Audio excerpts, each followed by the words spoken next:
Dakilang Diyos, salamat po muli sa oras na ito, Lord, at ikaw po ang aming tinataas sa lugar na ito. Paspasan mo po ang mga anak mo na makikinig po ng salita mo, ng mga aral mo ngayong umagang ito, Panginoon. Lord, linisin mo ang kanilang mga puso, aming mga puso, Panginoon, ang aming mga isip sa pakikinig po ng banal mong salita. Gabayan mo na rin po kami ng banal mong Espiritu, Panginoon. Lord, i-prepare mo ang aming heart, ang aming mind, Panginoon, sa pakikinig po ng salita mo.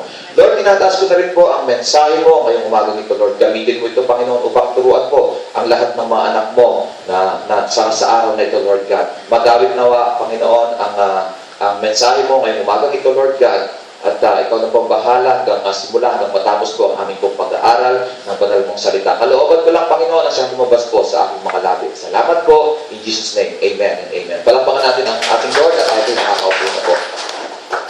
So katulad nga po ng sinasabi ko po sa inyo, kinakailangan po sa ating pong panahon dahil po nakikita niyo po sobrang init at pabago-bago po ang klima. So kinakailangan po, physically dapat, ayun, may padating pa. Sige, bago natin umpisahan para nawalan kasi ng gasolina. Palaging walang gasolina. Kung sino po gusto bumili ng jeep, ng owner, open po yan. Binibenta po for sale po. Yan, jeep na yan.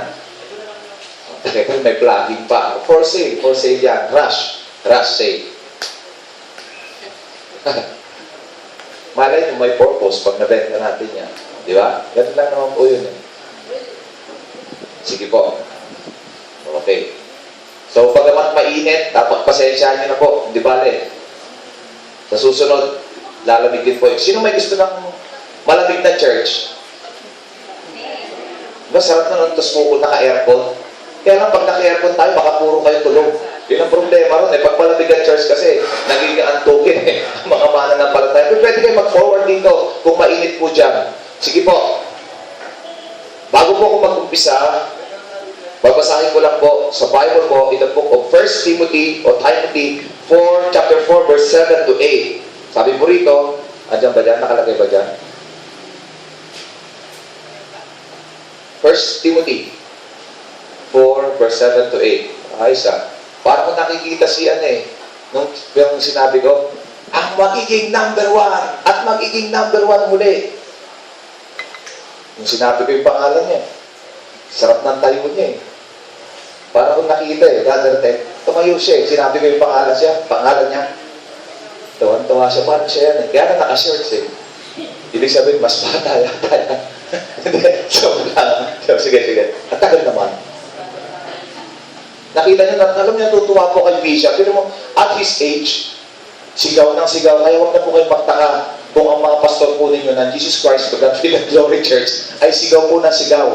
Huwag na rin po kayong magtaka kung ang mga pastor po ng Jesus Christ of God Glory Church ay lakad ng lakad. Yun po kasi kung ano yung puno, sabi nila hindi ng bunga. Kaya tuloy, mas kinalagaan, nagpapaliwanag ako pag nakasigaw rin po ako. Kaya ewan ko, siguro ganun talaga kami. Timoteo. Hindi ba nailagay? Oo. 1 Timothy 4 verse 7 to 8. Nakita nyo? Kailangan nyo ng exercise para maging sharp ang inyong mind. Yan. 4. Hindi mo ba nailagay? Iha? Nakalimutan. Sister Mia, stay fit siya. Nakita mo? Very slim. Nagpa-check up siya underweight. No, very slim. Nakita mo? Kala ko fit siya Pero nung tinimbang siya, kulang. Malnourished pala yung ganyan. Kala ko, tingin natin okay, sexy. Ang ganda ng katawan, parang walang anak, Pero malnourished pala. Paano hindi magiging malnourished yan? Hanggang madaling araw, nakabantay yung computer. Hindi natutulog.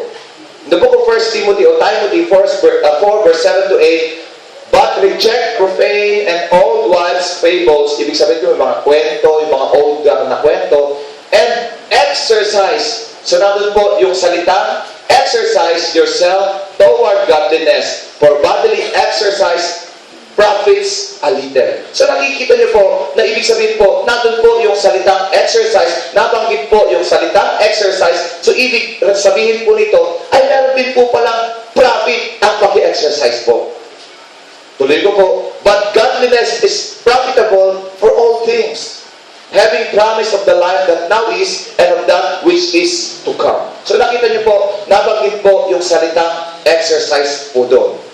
So alam niyo po, nung ako po ay nasa college po, hindi fourth year college po ako, naging instructor po ako kasi ako nag-gym sa Asian Development Bank and at the same time sa Green Hills Annapolis po kay Vivian Zapanta. At ang mga estudyante po namin doon ay sila Helen Gamboa, yung mga artista po, at mga foreigner. Yung nga si nagtatrabaho sa Asian Development Bank, si dito noon, yung kapatid ni Soria. Doon po siya doon po, nag-workout po sila. Every now and then, alam niyo po lahat po ng mga empleyado po sa Asian Development Bank sa Pasig po, ay talagang nag-exercise po sila. At kinakailangan po yun. Alam niyo po noon na nag-exercise po ako, talagang fit na fit po ako noon.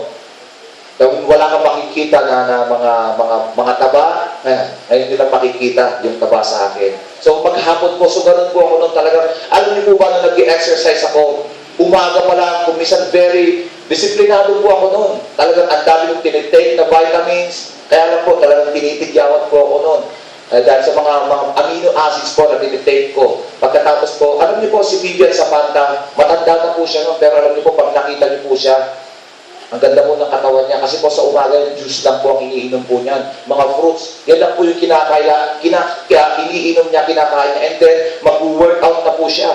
So, ganyan po sila kadisiplinado sa kanilang sarili. So, ganyan din po kami noon. Hindi kami pwedeng uminom, mapuyat, mga bisyo, mga vices. Wala po yan pag nag-exercise ka. Kasi po, definitely pagwas na sinabayan mo po ng bisyo ang exercise, babagsak, masisira ang katawan mo. Bawal ang sigarilyo. So, ganyan po, komplikado ang exercise po. At alam niyo po, noon, hindi kami pwedeng magpuyat. Alam niyo yung mga weights noon, pagkatapos ko sa gym, iuwi ko pa po yan. Kung nasa bahay, habang nanonood ako ng TV, talagang nag-workout po ako. Sana, yun nga ang pangarap ko, brother Ted. Iniisip ko na sana pagdating ng araw, wala na kasi tayong space Munti ka na magkaroon tayo ng gym dito. Malay mo, sasabihin ko na naman dito sa pulpito. Malay nyo, who knows, baka bigla po tayo makapagpatayo ng gym. Naghahanap lang po ako ng lugar na malaki, na talagang maayos po, na talagang paglalagyan po ng mga equipments at magpapatayo po ang Lord, hindi ako ng gym po para po sa kabataan po dito po sa Natikon. Dahil gusto ko po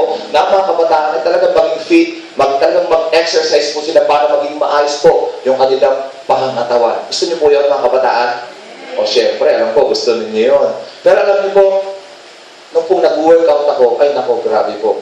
Nakita mo ba yung katawan ko noon? Nakita po ni Sister Jeff. Kaya na-inlove sa akin yan eh. Hindi ko pinapansin yan noon. Pero yung nakita niya yung katawan ko, parang nakaganon. Parang po akong palakad. Nakikita niya ako. Ako, talaga sabi niya, this is the man. Sabi niya, narinig ko, eto na yung lalaking hinahanap ko. Hindi na ako makakahanap ng ganitong lalaki, sabi niya. Kaya hindi po ako nakatanggi sa kanya eh.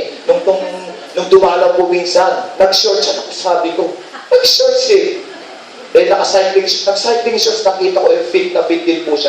Eto, yung bagay na bagay sa akin. Sabi ko, so, alam po, pag nag-exercise ka talaga ako, ang dami pong mahahanga dahil po sa katawan mo. Kaya lang, wrong motive.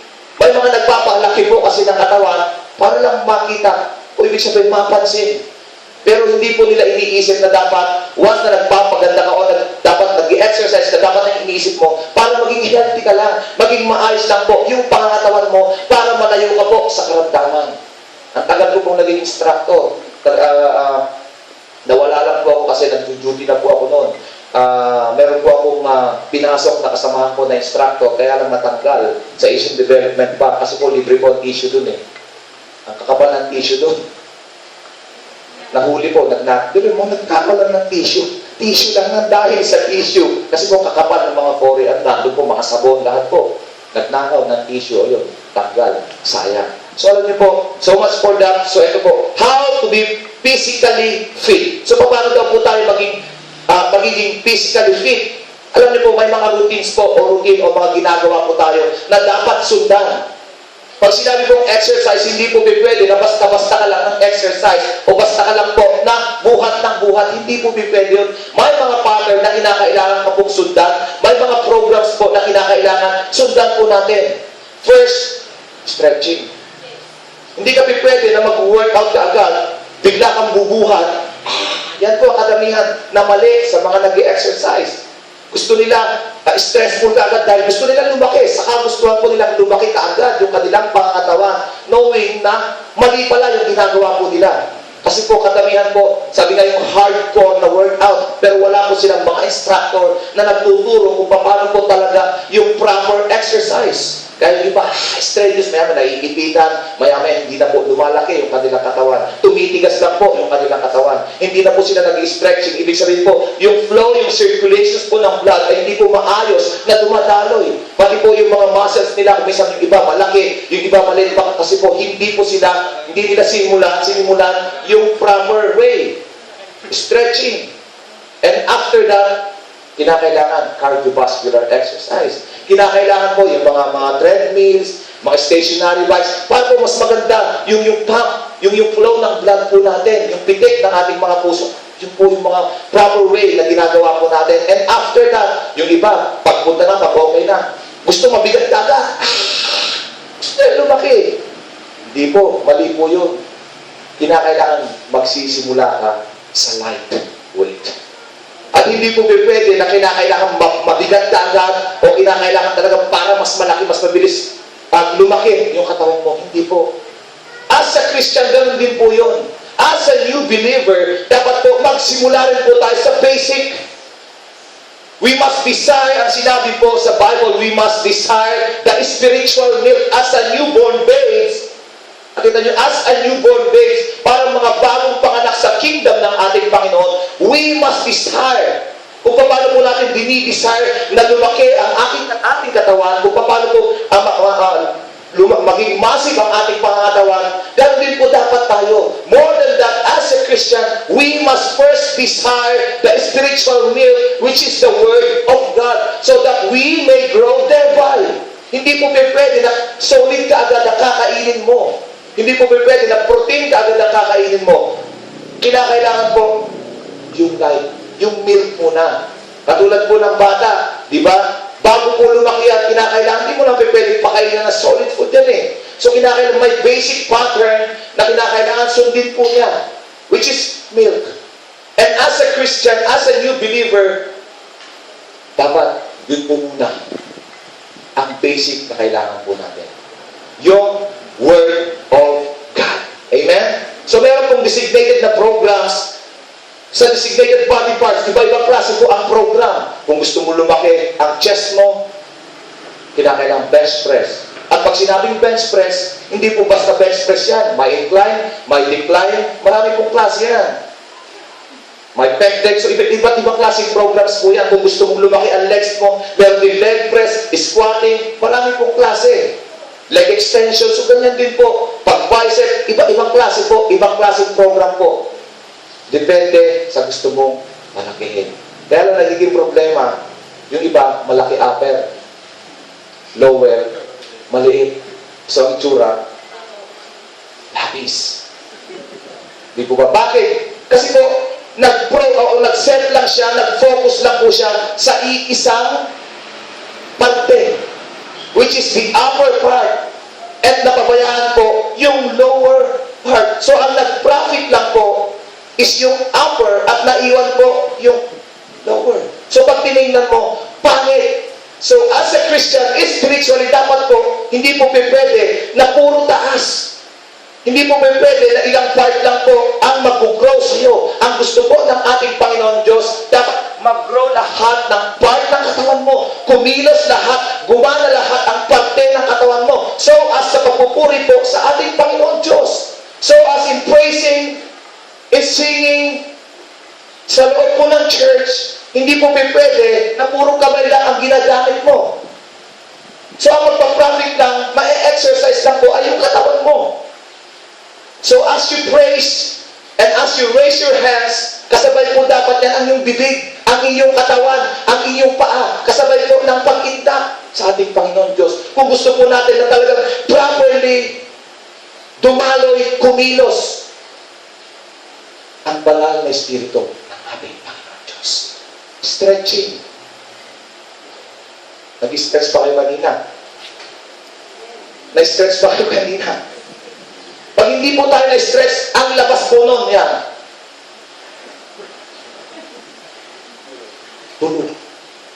Hindi po, dumaloy ng tama yung dugo.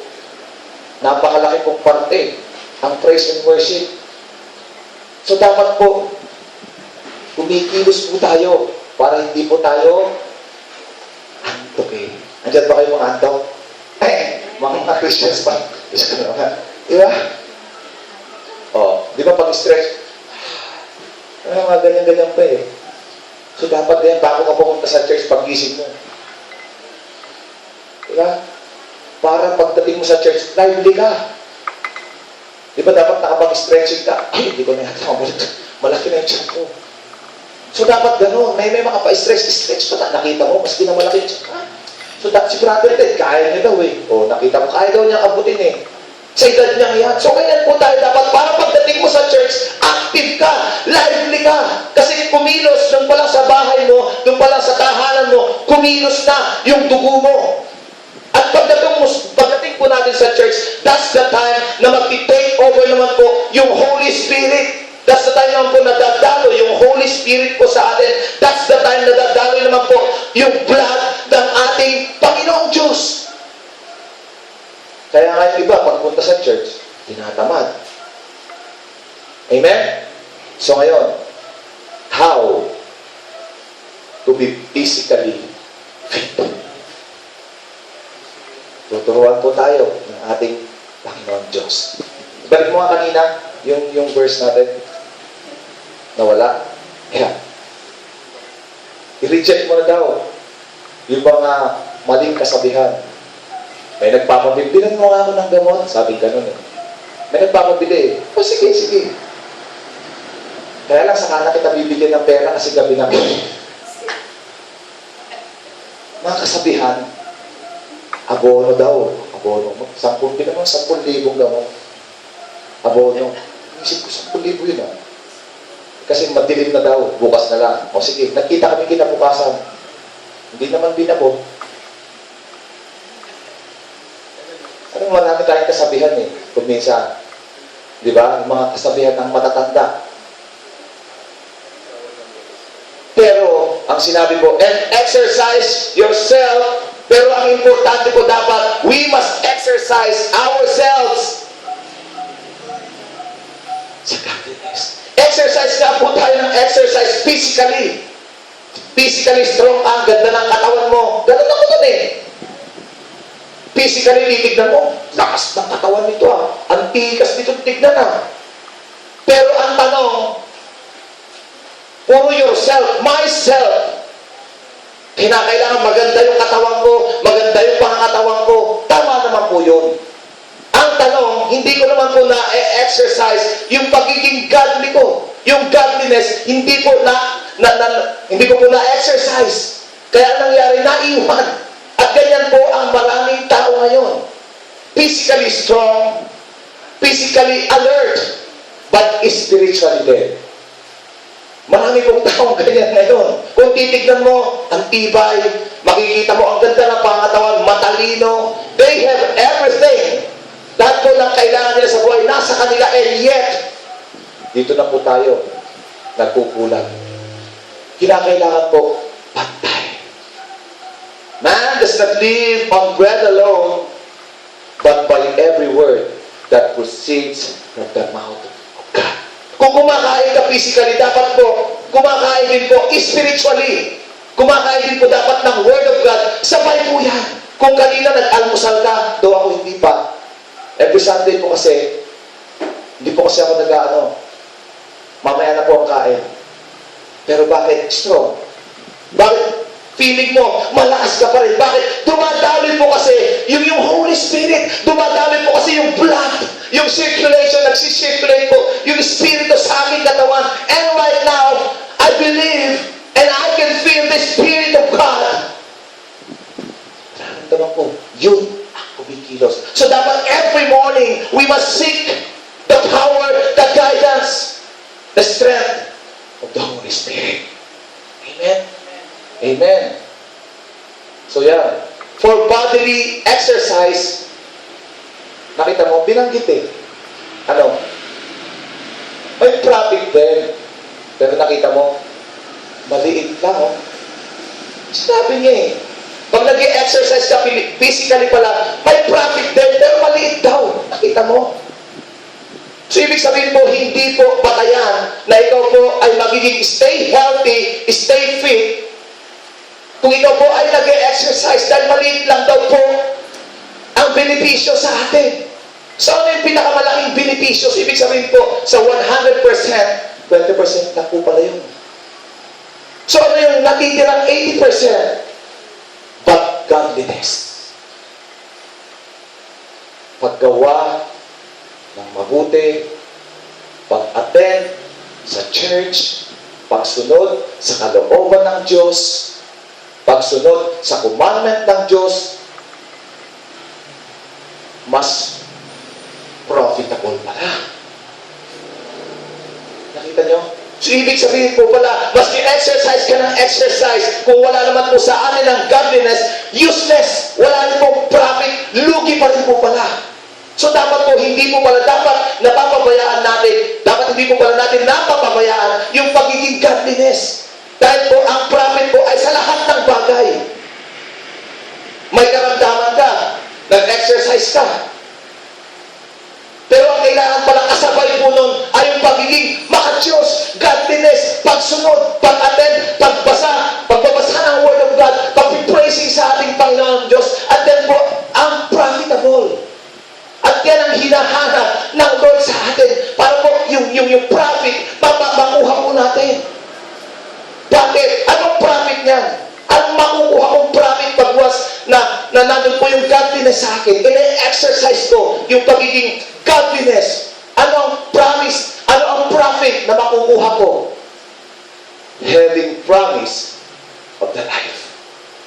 So, ibig sabihin po pala pagwas na nagiging godliness ka, sumusunod ka, gumagawa ka sa kalooban ng ating Panginoon Diyos, umaatin ka despite sa mga circumstances sa buhay mo. Meron po pala promise yan. Ano sinabi ni Ate Luz? Promise. Si Ate Luz lang po yun. Ito, ang Lord na eh.